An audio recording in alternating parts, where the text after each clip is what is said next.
L'article 21 est un sujet sensible, vous l'avez rappelé, Monsieur le Président.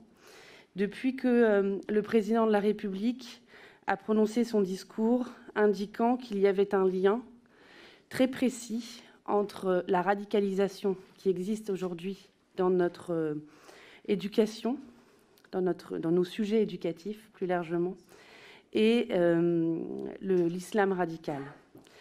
Le Président de la République a ciblé donc l'instruction en famille comme finalement le remède à tous les maux qui pourraient exister.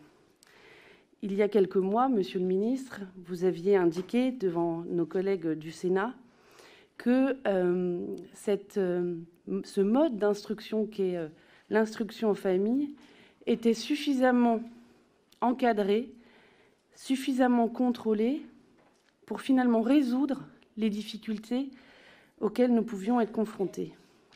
Malheureusement, depuis les différentes annonces du Président de la République, vous semblez avoir changé d'avis, ce que nous ne pouvons que regretter, parce que Madame le rapporteur a mené un certain nombre d'auditions auxquelles j'ai participé, de parents, d'enseignants, de chercheurs, sur cette question de l'instruction en famille.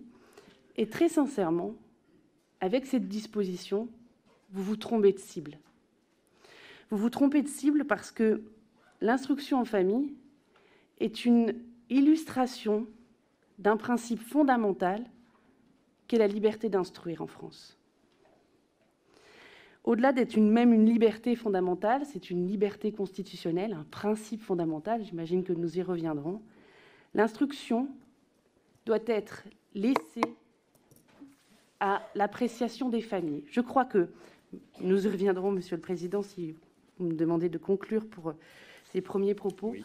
Mais je crois que, pour simplement poser le débat, les familles doivent avoir un rôle bien plus important que vous souhaitez leur accorder. Les familles sont en premier lieu les éducateurs des enfants. Il faut que vous leur laissiez la liberté de choisir les modes d'instruction. Aujourd'hui, nous avons le choix de l'école publique, des écoles privées et aussi l'instruction en famille. Et je crois qu'il ne faut pas que vous sacrifiez les familles qui respectent l'ensemble des conditions de l'instruction en famille au détriment de celles qui ne respectent pas. Et vous ne me retrouverez pas de ce côté parce que je le dis là maintenant, je prends quelques petits instants pour le dire, je rejoins votre objectif de lutter contre toutes les dérives qui existent, mais malheureusement, ces dérives n'existent pas au sein de l'instruction en famille, ou alors dans ce cas, il va falloir que vous nous apportiez des éléments que nous n'avons malheureusement jamais eus. Merci.